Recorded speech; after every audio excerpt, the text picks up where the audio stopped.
चौधरी ने जब बोला कि भारत में मोदी जी को हराना ज़रूरी है और राहुल गांधी को बुलाना बल्कि लेके आना ज़रूरी है। अब इसी में आंसर है कि रीज़न क्या है?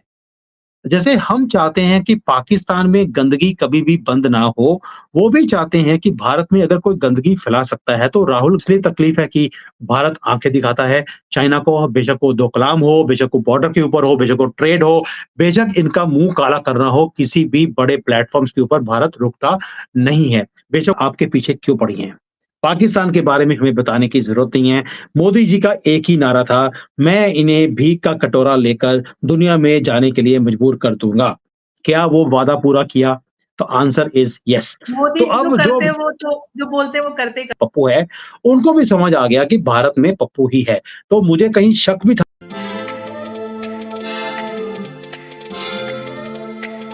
नमस्कार दोस्तों, मैं अंबर जैदी और एक बार फिर से आप सबका बहुत स्वागत है हमारे आज के खास कार्यक्रम इट्स डिबेटेबल में। और आज हमारे साथ मौजूद एक बार फिर से सुमित जैन जी, सीधे चाइना से। बहुत-बहुत स्वागत है आपका, नमस्कार। नमस्कार एम्बर जी, आपकी हँसी से पता लग गया है कि कोई बड़ा इंटरेस्टिंग टॉपिक लेके आने वाले हो आप।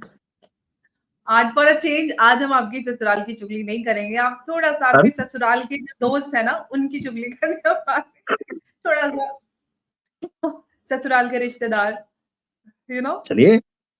जी, तो फवाद चौधरी जो इमरान खान की सरकार में मंत्री हुआ करते थे, उन्होंने राहुल गांधी के एक ट्वीट जो एक वीडियो था जिसमें राहुल गांधी कैंपेनिंग के दौरान बोल रहे हैं, भाषण दे रहे हैं, उसको उन्होंने कोट करते हुए अपना समर्थन राहुल गांधी को दिया है कि राहुल गांधी इलेक्शन में जीते हैं। पाकिस्तान को अब हम सब जानते हैं कि हाफिज सईद से लेके जो भी पाकिस्तान के जितने भी नेता हैं या फिर उनके और उससे भी बड़े नेता हाफिज सईद जैसे, उनका पूरा समर्थन कांग्रेस को नज़र आता है। कांग्रेस तो अपने आप को प्रमोट या कैंपेन कहें पूरे ग्राउंड पे नहीं कर पा रही है। अब ज़रूरत ये पड़ गई है कि पाकिस्तान से फवाद चौधरी जैसे स्टार कैंपेनर को बुलाना पड़ गया है।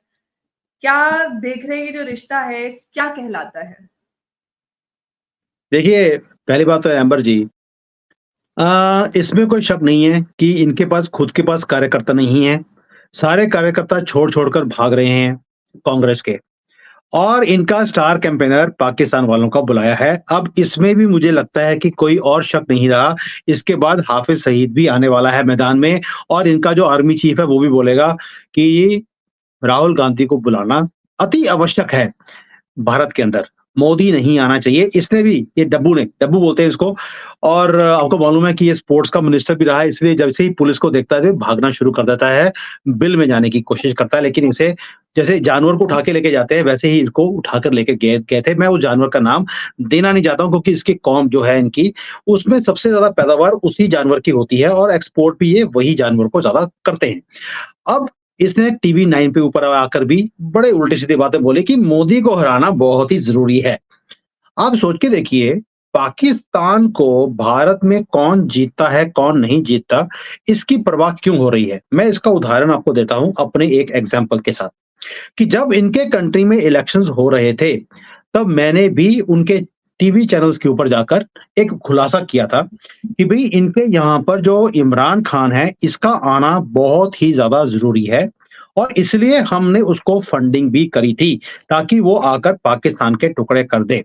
और आपको सुनकर हैरानी होगी कि जो मेरी वो वीडियो थी, वो सुप्रीम कोर्ट में भी दिखाई गई है, आईएसआई की तरफ से देखिए प्रूफ आ गया। अब तो सुमित जैन भी बोल रहा है, हमने इमरान खान को फॉरेन फंडिंग में पैसे दिए हैं। तो इसको बोलते हैं कि दुश्मन कंट्री में आग लगाने की कोशिश की जाए। अब कोशिश क्यों की जाती है? दुश्मन कंट्री जो होती है, उसमें जो स्ट्रॉन्ग लीडर होता है, उसको कभी भी सपोर्ट नहीं किया जाता। जो उस कंट्री में कुछ सूंघने वाले लोग होते हैं, जो वीक लोग होते हैं, उन्हें ही सपोर्ट किया जाता है। हमने भी इमरान खान को पैसे दे देकर सपोर्ट किया है भारतीयों ने। अब राहुल गांधी जो है, वो भी सूंघने वाला आदमी है, सुबह-शाम सूंघता है, मॉर्निंग को उसको उठते ही उसको तारे दिखने शुरू होते हैं, तो वो बोलता है today morning I got up at night. तो जो उसका ये बयान था, इसी से आप समझ सकते हैं कि वो सुबह क्या सूंघ कर उठा था। इमरान खान का भी यही हाल है, वो भी इसलिए हम उसको सपोर्ट करते थे, उनके लोग हमारे यहाँ पर राहुल गांधी को सपोर्ट करते हैं। इसमें कोई जिसको बोलते हैं बुरा मानने वाली बात नहीं है, लेकिन हमें खुशी है, उन्हें भी समझ आ गया, जैसे हमें समझ आ गया था कि इमरान खान एक पप्पू है, उनको भी समझ आ गया कि भारत में पप्पू ही है। तो मुझे कहीं शक भी था अगर कि क्या ये पप्पू है या नहीं है, वो मुझे अब कन्फर्म हो गया है। तो जो इन्होंने कांग्रेस ने जो स्टार कैंपेनर है डब्बू, इसको बुलाया है। अब इसकी मैं थोड़ी-सी आपको असलियत बता दूँ। ये ऐसा एक आदमी है कि जिस पार्टी में गया और उसको सपोर्ट किया, वो सारी डूब गई। तो इसका मतलब है कि कांग्रेस का डूबना अब तय है। कांग्रेस तो वैसे ही नजर नहीं आ रही है। अब पूरे कहीं पे भी ढूंढने से मोदी जी कह रहे माइक्रोस्कोप लेके ढूंढिए तो भी कहीं पे पता नहीं चल रहा है। अब जरूरत इतनी पड़ गई थी, पाकिस्तान को बुलाना पड़ गया उन्होंने चुनावी अपने प्रमोशन के लिए। लेकिन सुमित जी, एक वीडियो मैं आपको दिखाती हूँ जिन डब्बू की आप बात कर रहे हैं, ये वही डब्बू हैं। यहाँ पर के स्पीकर जनाब शाह महमूद कुरैशी साहब की टांगें कांप रही थी, कह रहे थे हिंदुस्तान हमला कर रहा है। हमने हिंदुस्तान को घुस के मारा है जनाब स्पीकर वहां पे। और पुलवामा में जो कामयाबी है, पुलवामा में जो हमारी कामयाबी है, वो इमरान खान की क़यादत में इस कौम की कामयाबी है। उसके हिस्सेदार आप भी सब हैं, उसके हिस्सेदार हम भी सब हैं। और जिस तरीके से आप आके ये बातें करें और आप कहें ये वो फख्र है जो कि हमारी पुलवामा के वाकये के बाद जिस तरीके से हमने घुस के मारा हिंदुस्तान को, जिस तरीके से हमने घुस के मारा। सुमित जी, आपने ये वीडियो देखा और हम सब जानते हैं कि 2020 में पुलवामा अटैक जो हुआ, जिसमें हमारे 40 जवानों की शहादत हुई, जिसको लेकर कांग्रेस ने पूरी तरह से या पूरे विपक्ष की बात करें, प्रधानमंत्री मोदी को पूरी तरह से जिम्मेदार ठहराया, टाइमिंग पे सवाल उठाया। सत्यपाल मलिक ने बड़े-बड़े खुलासे करने का और बड़े सच्चाई खोलने का दावा किया। ये वही फवाद खान हैं जो संसद में खड़े होकर खुलेआम कह चुके हैं कि किस तरह से हमने ये कामयाबी हासिल की इमरान खान की क़यादत में। तो सवाल दुश्मन से करने के बजाय मतलब सवाल सीधा ये है कि हमारे देश के विपक्ष को प्रधानमंत्री से ज्यादा भरोसा पाकिस्तान पे है। ऐसा क्यों? देखिए, ये सियासत है, पॉलिटिक्स है। पॉलिटिक्स में हमेशा ही उस चीज़ों को तोड़-मोड़ कर निकाला जाता है जो आपके फ़ायदे की बात होती है। इनको ये लगता था, इन्होंने एक ऐसा कार्ड खेला है कि अब पूरा का पूरा जो भारत है वो मोदी जी के खिलाफ हो जाएगा। और जो 2004 में इन्होंने तहलका रिपोर्ट निकाली थी कि जी जो वाजपेयी जी हैं, उन्होंने कॉफ़िन का केस जो था, जो हमारे लोग कारगिल में मारे गए थे, इन्होंने एक फेक रिपोर्ट निकाल कर पूरा का पूरा नैरेटिव ये वाजपेयी से निकाल कर इन्होंने वो इलेक्शंस को हाईजैक कर लिया था कांग्रेस ने। इनको लगता था कि 2019 में भी हम ऐसा ही कोई काम करेंगे। एक भारत के ऊपर अटैक करवा दिया। मैं करवा दिया बोल रहा हूँ क्योंकि अब तो ये डब्बू ने कन्फर्म कर दिया है कि ये मोदी जी की तरफ से नहीं करवाया गया था। ये पाकिस्तान से करवाया गया था ताकि यहाँ पर लोग मरेंगे, उससे मोदी जी का नाम खराब होगा। लोगों के दिमाग में ये बात डाली जाएगी कि मोदी इज़ अ वीक प्रधानमंत्री। अब मैं ये क्यों बोल रहा हूँ? मेमोरी हमारे भारत के लोगों की बड़ी छोटी है, आपकी बहुत अच्छी है क्योंकि आप जर्नलिस्ट रही हुई हैं, तो मैं आपको भी याद दिलाता हूँ। आपको याद होगा कि इस हरकत से थोड़े महीने पहले से, यानी कि अक्टूबर 2018 से एक नैरेटिव चलाना शुरू किया गया था कांग्रेस की तरफ से कि भारत की डिप्लोमेसी खराब है, जयशंकर जी को फॉरेन पॉलिसी के बारे में एबीसी भी पता नहीं है, चाइना के बारे में वो कुछ जानते नहीं हैं और मोदी जी एक वीक प्रधानमंत्री हैं। अक्टूबर, नवंबर, दिसंबर, जनवरी, फरवरी तक यही नैरेटिव चलाया गया। उसके बाद जब ये अटैक हुआ, कांग्रेस ने एक ही बात बोली, हमने तो पहले ही बोला था कि ये बड़ा वीक प्रधानमंत्री है, हमारे बॉर्डर्स को ये प्रोटेक्ट नहीं कर सकता, आपको ऐसा प्रधानमंत्री चाहिए क्या? ऊपर से चोर तो है ही है ये। तो इन्होंने जब ये 2 चीज़ों को क्लब किया, तो लोगों के दिमाग में बात आनी शुरू हो गई कि may be Congress is saying the right things. ये तो कांग्रेस ने और पाकिस्तान ने कभी ये सोचा नहीं था कि मोदी जी जवाब देंगे, पाकिस्तान वेट कर रहा था कि जैसे उड़ी में हमने जवाब दिया था, हम वैसा ही जवाब दोबारा से देने की कोशिश करेंगे और हम और ज़्यादा आर्मी के लोगों को मारेंगे। तो उससे मोदी जी का नाम और खराब होगा। उन्हें शायद अंदाज़ा नहीं था कि हमारे पास हनुमान जी भी हैं, रामचंद्र जी तो बाद में आते हैं। अभी तो हमने कृष्ण का इस्तेमाल भी नहीं किया, उसके बाद हमारे पास महादेव जी भी हैं। तो ये पाकिस्तान को उस हनुमान जी के जो तरीका था, 13 दिन के बाद हम वहाँ पे घुस के उनको जैसे मार के आए, इसका अंदाज़ा नहीं था, जिसके कारण पूरा का पूरा नैरेटिव इनका खत्म हो गया, कांग्रेस का भी और पाकिस्तानियों का भी। तो जो ये सारी चीज़ें हैं, ये पॉलिटिक्स है।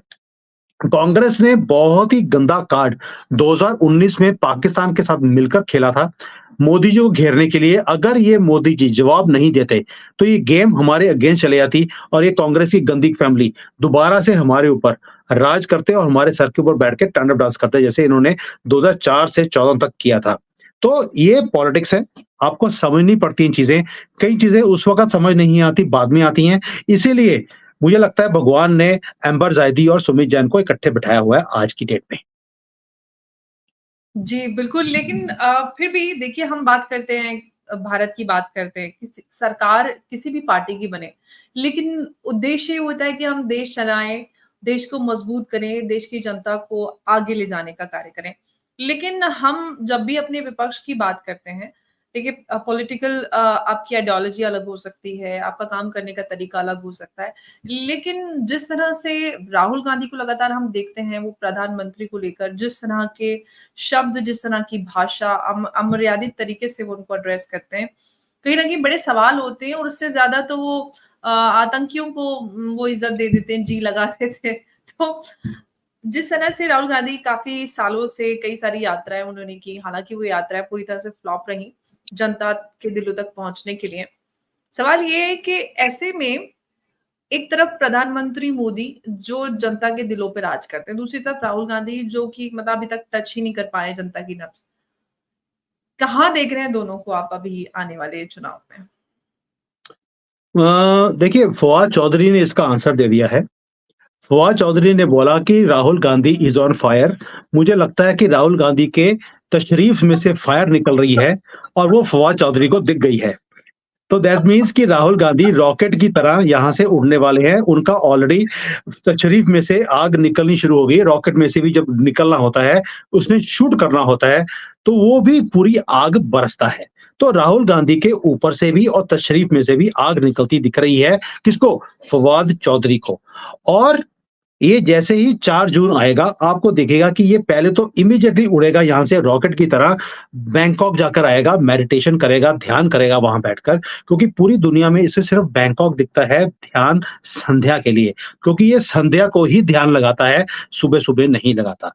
तो ये जब वहाँ पर ध्यान लगाएगा, इसे समझ आएगा कि ये पिछले 5 साल में कहाँ-कहाँ पे इसने चक्कर लगाए, कौन से इसने धक्के खाए और उसके बाद कौन-कौन सी गलतियाँ मोदी जी ने की। अपनी गलतियाँ तो दिखती नहीं है, मोदी जी की गलतियाँ वहाँ पर ये इंट्रोस्पेक्ट करेगा, जिसे ये एनकैश नहीं कर पाया। तो एक तो ये चीज़ है, बाकी आपको मैं फ्यूचर दिखा रहा हूँ 4 जून को क्या होने वाला है। उसके बाद ये उड़ेगा बैंकॉक से, जब ये बिल्कुल शांत हो जाएगा अपनी सारी चीज़ों करने के बाद संध्या में, तो उसके बाद ये उड़ेगा वहाँ से नानी के घर जाएगा, देखेगा कि मेरे पास कितने पैसे बच गए हैं। फिर हो सकता है कि जो तथाकथित एक वर्ड होता है, मुझे लगता है मैंने गलत बोल दिया हिंदी का, अब मुझे करेक्ट कर सकती हैं। क तथाकथित हाँ, तथाकथित तथाकथित तथाकथित तथाकथित एक वर्ड होता है।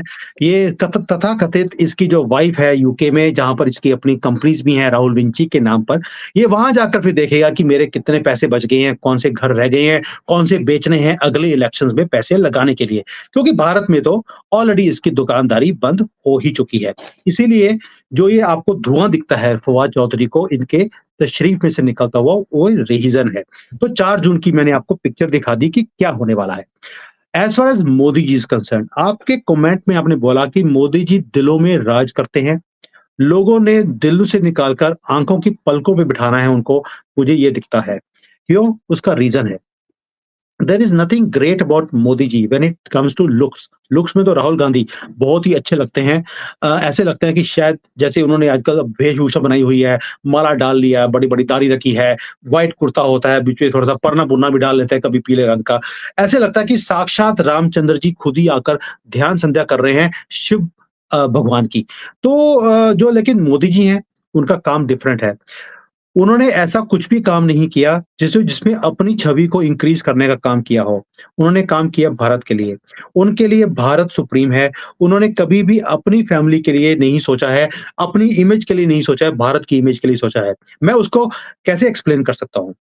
चाइना में जब वो आए थे यहाँ पर 2016-15 में, 15 या 16-17 में आए थे, तब उन्होंने एक ही बात करी यहाँ पर आकर कि मैं भारत की जो छवि है, उसको चाइना में कैसे इम्प्रूव करूँ? और हम लोग जब वहाँ पर उनके जो भाषण था 6-7 हज़ार लोग थे, भारतीय थे सारे, उनको एक ही चीज़ बोली कि जब आप भारत में आए, पहली बात तो ये है कि आप मेरे रिप्रेजेंटेटिव हो भारत के, यहाँ पर। जब आप यहाँ बैठे हो तो चाइनीज़ को भारत की चीज़ें बताइए कि चाइना भारत में क्या-क्या चीज़ अच्छी है। It is not about our buildings only, it is of about योग। तब तो योग का कोई मैटर भी नहीं था कि एक वर्ल्ड में एक चीज़ योग डे मनाया जाएगा। उससे पहले ही उन्होंने योग को प्रमोट करना शुरू कर दिया था, आयुर्वेद को प्रमोट करना शुरू कर दिया था, हमारे ग्रंथों के बारे में वो बात कर रहे थे।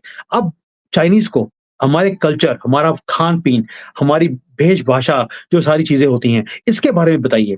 इन्हें बताइए कि भारत कितना ब्यूटीफुल है, कितना कलरफुल है। एक जज़्बा था उनकी बात में। और जब आप भारत आएँ कभी भी, आप साथ में 2-4 चाइनीज़ को साथ में लेकर आएँ, ताकि उन्हें दिखाएँ कि भारत क्या चीज़ है। और भई मैं इतना टच था कि मैं तो अपने घर में चाइनीज़ को ले आया। तो ये होता है मोदी जी का फ़र्क कि मैंने भी भारत से कोई लड़की लेके आने की बजाय चाइना से ले ली। तो ये चीज़ है, एक डिफरेंस है मोदी जी में और राहुल गांधी में कि जब वो टच करते हैं मोदी जी, वो ऐसे टच करते हैं कि मैं आपको एक और चीज़ डिक्लेयर करता हूँ, यहाँ पर कुछ भी सनातन का या भारत का करना इम्पॉसिबल है। उसके बाद मैंने यहाँ पर मैं करता था बिज़नेस वर्कशॉप्स। मैंने उसमें थोड़ा-सा मेडिटेशन टच, थोड़ा-सा मैं बिकॉज़ मैं खुद स्पिरिचुअल हूँ, मैं बहुत सालों से स्पिरिचुअल प्रैक्टिसेज़ कर रहा हूँ। मैंने उसको जॉइन करना शुरू किया। लोगों को एक एक डिफरेंस दिखना शुरू हुआ कि yes there is some difference. उसके बाद जब भी मैं भारत आता था, आई यूज्ड टू डिक्लेयर कि मैं भारत जा रहा हूँ, anybody wants to come with me, please come along. तो मैं स्पिरिचुअल प्लेसेस पे भी मेरे ट्रिप्स होते थे। You won't believe every time एक पूरी फ्लाइट फुल भर के मेरे साथ आती थी भारत के अंदर और मैं कैसे लेके आता था मैं अभी यहाँ पे बताना नहीं चाहता हूँ on a open channel because उन सब लोगों के लिए दिक्कत हो जाएगी जो मेरे साथ आए थे। तो ये एक डिफरेंस है जो मोदी जी लेकर आते हैं। जब वो बाहर जाकर इतना काम कर रहे हैं भारत के लिए, आप सोच के देखिए भारत में क्या कुछ कर रहे हैं। इसलिए 4 जून को he will come with a thumping majority and after that जो काम करने वाले हैं वो भी एक ऐतिहासिक होंगे। तो मैंने आपको राहुल गांधी का तो बता ही दिया, जो रॉकेट की तरह वो उड़ने वाले हैं और मोदी जी का बता दिया कि जैसे आजकल है कि रॉकेट उड़ के जाता है उसके बाद आराम से आके लैंड भी कर जाता है। मोदी जी वही करने वाले हैं और बहुत स्थिरता से भारत को आगे लेके जाने वाले हैं। That is the future of Bharat और भारत को ऐसा प्रधानमंत्री ही चाहिए। बिल्कुल और बिल्कुल आपने एकदम सही कहा क्योंकि इनफैक्ट पाकिस्तान से भी समय-समय पर मोदी जैसे प्रधानमंत्री की माँग उठती रहती है कि हमारे देश को भी ऐसे प्रधानमंत्री की ज़रूरत है। लेकिन सुमित जी एक बड़ा फ़ैसिनेटिंग सा फैक्ट है, जिस तरह से मोदी जी को हराने के लिए पाकिस्तान, चाइना, यूएस और जितनी भी वेस्टर्न पावर्स हैं, वो सब ऐसे यूनाइट होके आ रही हैं। इसको किस तरह से देख रहे हैं? सब लगे हुए हैं हराने के लिए मोदी जी को। विपक्षियों ने तो पूरा एक इंडिया अलायंस बनाया ही है मतलब इन पावर्स ने भी इकट्ठा होना शुरू कर दिया। हुँ। देखिए आपको मालूम है कि चाणक्य जी ने एक बार चीज़ बोली थी। चाणक्य जी बोल रहा हूँ क्योंकि चाणक्य बोलता हूँ तो लोग अमित शाह की इमेज को अपने दिमाग में रख लेते हैं। मैं एक्चुअल ओरिजिनल चाणक्य जी की बात कर रहा आचार्य हूँ। आचार्य चाणक्य। हाँ, आचार्य चाणक्य जी की बात कर रहा हूँ। उन्होंने बोला था कि जब आपके राजा के खिलाफ सारी फॉरेन की ताकतें इकट्ठी हो जाएँ, इसका मतलब है कि आपका राजा सही काम कर रहा है और वही आपके फ्यूचर को सिक्योर भी करेगा। अब ये सारी ताकतें आपके पीछे क्यों पड़ी हैं? पाकिस्तान के बारे में हमें बताने की ज़रूरत नहीं है। मोदी जी का एक ही नारा था, मैं इन्हें भीख का कटोरा लेकर दुनिया में जाने के लिए मजबूर कर दूँगा। क्या वो वादा पूरा किया?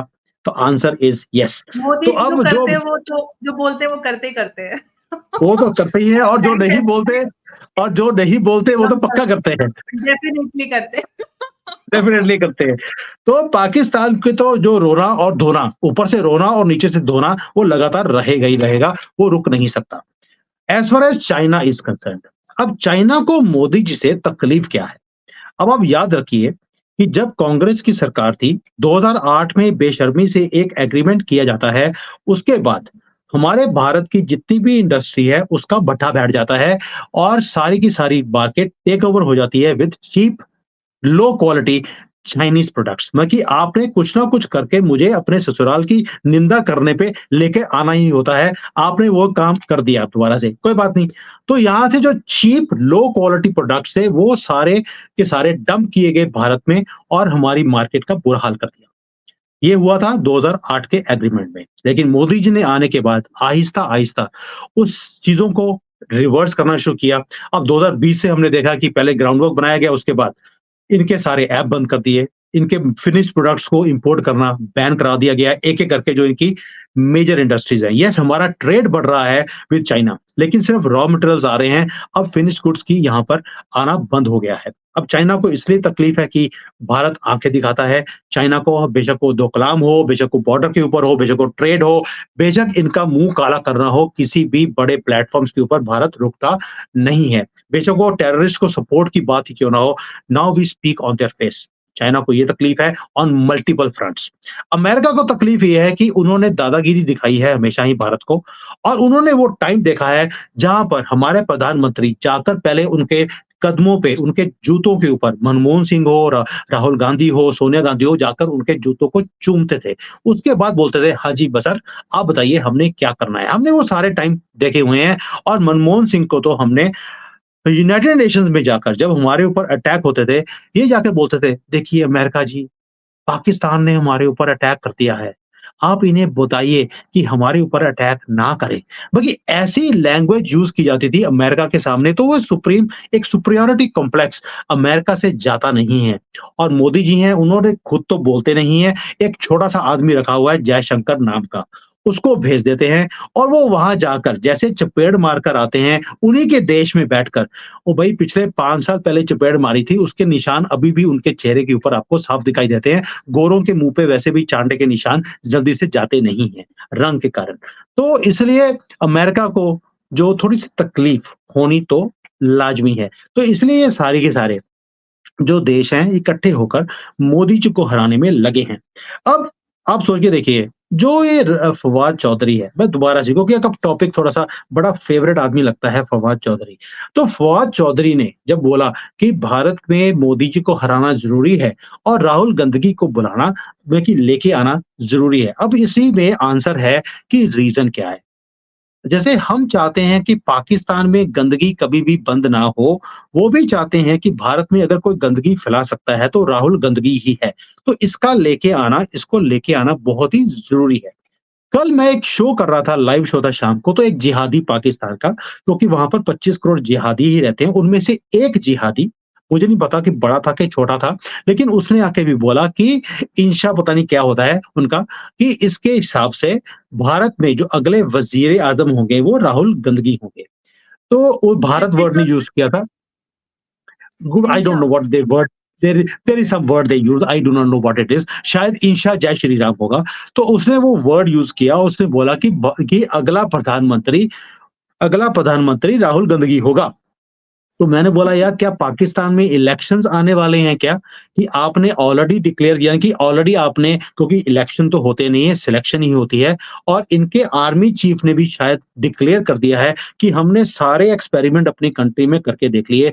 बेशक वो शरीफ हो, जो शरीफ नहीं निकले, वो इमरान खान हो, वो भी खान नहीं निकला, वो भी पता लगा कि खान नहीं था और इन्होंने सारे एक्सपेरिमेंट करके देख लिए और लेकिन कोई भी पास नहीं हुआ। शायद राहुल गांधी ही पास कर दे उनकी कंट्री को, तो शायद इनकी कंट्री में अगला वज़ीर-ए-आज़म राहुल गांधी बनने वाला है। वहाँ पर शायद ये बातें चलनी शुरू हो गई। फवाद चौधरी ने भी यही बोला है कि अगला प्रधानमंत्री राहुल गांधी होना चाहिए। शायद वो पाकिस्तान की बात कर रहा है, क्योंकि वो भी 5-6 पार्टियाँ जो उनके पास हैं, सबको शिफ्ट करके, वो कोई भी ऐसी पार्टी नहीं है जहाँ पर वो ना गया हो और उसे डुबोया ना हो। अब उसको लगता है कि अगर राहुल गांधी वहाँ आकर अपनी पार्टी बना लेते हैं, कांग्रेस या नॉन कांग्रेस, वो क्योंकि यहाँ पे तो पार्टी इनकी ऐसी है, वहाँ पर तो ऐसी होगी, क्योंकि अंगूठा दबा ही रहता है आर्मी चीफ के नीचे। तो वहाँ पर अगर राहुल गांधी जाकर अपनी पार्टी बनाते हैं, तो राहुल, हो सकता है कि फवाद चौधरी उनको सपोर्ट करे और वहाँ के प्रधानमंत्री राहुल गांधी आसानी से बन भी जाएगा। रीज़न है, क्योंकि गधे गधों को ही सपोर्ट कर सकते हैं। बिल्कुल। और जो ट्रेड पाकिस्तान के साथ भारत करता था टेररिज्म के, क्योंकि यहाँ पर आतंकी हमले होते थे, ब्लास्ट होते थे बड़े-बड़े, और कोई भी कड़ा कदम सरकार की तरफ से नहीं उठाया जाता था, तो जो पाकिस्तान की टेरर फैक्ट्री और उनका कारोबार था, उसमें समर्थन पूरी तरह से कांग्रेस करती थी। पूरी तरह से उनका कारोबार बंद हो गया और उस कारोबार को खोलने के लिए उम्मीद वो सिर्फ कांग्रेस से ही लगा सकते हैं, जो कि राहुल गांधी हैं, चश्मो-चराग कांग्रेस के। हालाँकि कुछ हो नहीं पा रहा है, लग रहा है उनको पाकिस्तान में जाके इलेक्शन लड़ना पड़ेगा प्रधानमंत्री का ख्वाब पूरा करने के लिए। शायद उनका ख्वाब कहीं जाकर पूरा हो जाए। फिलहाल भारत में तो पूरा होता नज़र नहीं आ रहा है, क्योंकि मोदी जी पूरी तरह से छाए हुए हैं। सुमित जी, बहुत-बहुत शुक्रिया आपका, इस इंटरेस्टिंग चर्चा में आप मेरे साथ जुड़े और एक अहम और काफ़ी अच्छी चर्चा आपके साथ रही हमेशा की तरह। बहुत-बहुत धन्यवाद। नमस्कार। जय हिंद। जय भारत। जय हिंद। Hi there.